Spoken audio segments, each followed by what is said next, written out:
The year 1850 found the United States teetering on a precipice, a nation on the brink of monumental change and potential conflict. The vast territories acquired from Mexico after the Mexican-American War presented a profound challenge, one that would test the very fabric of the nation. The central question was whether slavery would extend into these new lands, a question that would ignite fierce debates and deep divisions. The North, increasingly industrialized and home to a growing abolitionist movement, largely opposed the expansion of slavery.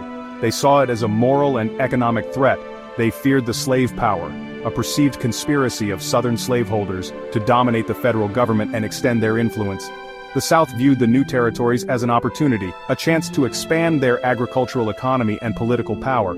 Many Southerners believed that slavery needed to expand to survive. They argued that without new lands, their way of life would be under threat. They argued that their way of life, heavily reliant on enslaved labor for its agricultural economy, particularly cotton, was under threat. The stakes were incredibly high. If new states were admitted as free states, the balance of power in the Senate would shift decisively against the South, altering the political landscape. The discovery of gold in California in 1848 rapidly accelerated the crisis, drawing thousands of settlers westward in search of fortune. Thousands of settlers rushed west, and California quickly sought admission to the Union as a free state, further complicating the already tense situation. This prospect horrified many in the South, who saw it as a direct threat to their political and economic interests. Admitting California as free would upset the existing balance of 15 free states and 15 slave states in the Senate, a balance that had been carefully maintained. Southern politicians threatened secession if their concerns were not addressed, raising the specter of disunion. The rhetoric grew heated, and the possibility of disunion, even armed conflict, seemed terrifyingly real. The nation stood at a crossroads. It was clear that without some form of significant compromise, the nation might well break apart, leading to an uncertain and potentially violent future. The conflict over slavery's expansion was not new in 1850, but it had reached a critical intensity. One major point of contention was the Wilmot Proviso. Introduced in 1846, this legislative proposal aimed to ban slavery in any territory acquired from Mexico. Though it repeatedly passed the House of Representatives, it was consistently blocked in the Senate. The proviso became a symbol of Northern determination to halt slavery's spread and Southern resolve to protect their institution. John C. Calhoun, a prominent senator from South Carolina, argued for the concept of states' rights.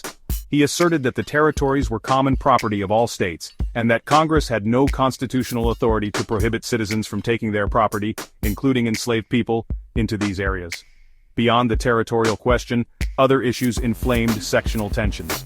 The North complained bitterly about the existing Fugitive Slave Act of 1793, arguing it was poorly enforced. The political system itself was struggling to cope with these deep divisions. As the crisis deepened in late 1849 and early 1850, the task of finding a solution fell to a group of aging but still influential statesmen. Henry Clay of Kentucky, known as the Great Compromiser, stepped forward once more. Though 73 years old and in failing health, Clay was determined to preserve the Union. He believed that only a comprehensive settlement could avert disaster. Clay presented his initial 8 resolutions to the Senate in January 1850. These proposals were ambitious and aimed to offer concessions to both sides. Supporting Clay in the effort to find common ground was Daniel Webster of Massachusetts.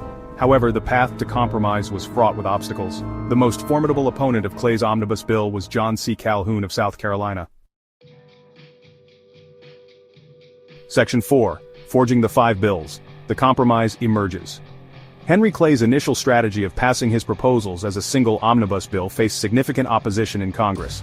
The idea of bundling multiple contentious issues into one bill was seen as too ambitious and impractical by many lawmakers. Many legislators who supported some parts of the compromise objected strongly to others. This division made it nearly impossible to gain the necessary majority for the omnibus bill. As a result, the omnibus bill failed to pass in July 1850. The failure was a significant setback for those hoping to resolve the sectional tensions. The death of President Zachary Taylor in July 1850 brought a new dynamic to the political landscape. Taylor had been a staunch opponent of the compromise, and his sudden demise opened the door for new possibilities. His successor, Millard Fillmore, was much more supportive of a compromise. Fillmore's willingness to negotiate and find middle ground was crucial in the subsequent legislative efforts. With Clay exhausted, the task of shepherding the compromise through Congress fell to Senator Stephen A. Douglas of Illinois. Douglas was a skilled legislator known for his ability to navigate complex political landscapes. Douglas skillfully broke Clay's original package into 5 separate bills. This approach allowed each bill to be debated and voted on its own merits, making it easier to garner support. This new strategy proved to be remarkably effective. By addressing each issue individually, Douglas was able to build coalitions of support for each bill. By September 1850, Douglas had successfully navigated all 5 bills through Congress, and President Fillmore signed them into law. This marked a significant achievement in American legislative history. These 5 laws collectively became known as the Compromise of 1850. They were seen as a temporary solution to the growing sectional crisis. The key provisions were: California was admitted to the Union as a free state. This was a significant victory for anti-slavery advocates. The territories of Utah and New Mexico were organized with slavery to be decided by popular sovereignty. This meant that the settlers in those territories would vote to determine the status of slavery. Section 5. A precarious balance: slavery, power, and a temporary calm. The Compromise of 1850 was a complex balancing act, designed to offer just enough to both North and South to prevent an immediate rupture of the Union. For the North, the admission of California as a free state was a significant victory. It tipped the balance of power in the Senate in favor of the free states. For the South, the most crucial gain was the new Fugitive Slave Act. This law was far more stringent than its 1793 predecessor. It denied alleged fugitives the right to a jury trial and required federal marshals to assist in capturing runaways. The immediate effect of the compromise was a wave of relief across the country. Many believed that the crisis had been averted and that the Union was secure. However, the balance struck was precarious. The compromise did not resolve the fundamental disagreements over slavery, it merely postponed the confrontation. Section 6. Cracks in the foundation. The compromise's inherent flaws.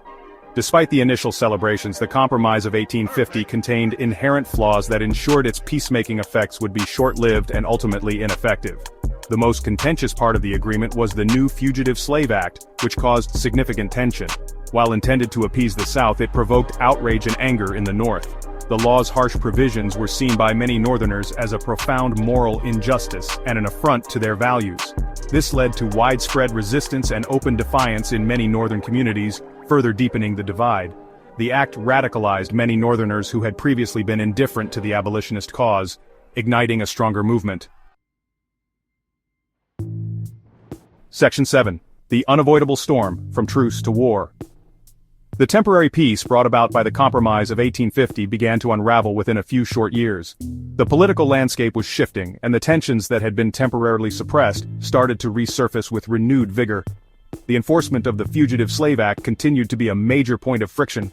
This act mandated that escaped slaves be returned to their owners, even if they were found in free states, causing outrage in the North. Harriet Beecher Stowe's influential novel, Uncle Tom's Cabin, published in 1852, vividly depicted the horrors of slavery. The book became a bestseller and galvanized anti-slavery sentiment across the northern states. The next major blow to the compromise's fragile peace came with the Kansas-Nebraska Act of 1854. This act allowed the settlers of these territories to decide for themselves whether to allow slavery, a concept known as popular sovereignty. Championed by Stephen A. Douglas, this act organized the territories of Kansas and Nebraska under the principle of popular sovereignty. It was a bold move that further inflamed the already heated debate over slavery. Crucially, it explicitly repealed the Missouri Compromise of 1820. This compromise had previously prohibited slavery north of the 36° 30 parallel, and its repeal opened new territories to the possibility of slavery. The act led to the collapse of the Whig Party and the rise of the new, explicitly anti-slavery Republican Party. This political realignment set the stage for the intense conflicts that were to come. The situation in Kansas devolved into a miniature civil war, as pro-slavery and anti-slavery settlers clashed violently. This period, known as Bleeding Kansas, was marked by brutal violence and chaos. The Compromise of 1850, therefore, was only a temporary truce. It managed to delay the conflict but did not address the deep-seated issues dividing the nation. It delayed the inevitable conflict by about a decade, but it failed to solve the underlying problems. The nation was on a collision course with itself, and the clock was ticking. The temporary peace finally gave way to the tragic and bloody Civil War in 1861. The war would become one of the most defining and devastating events in American history.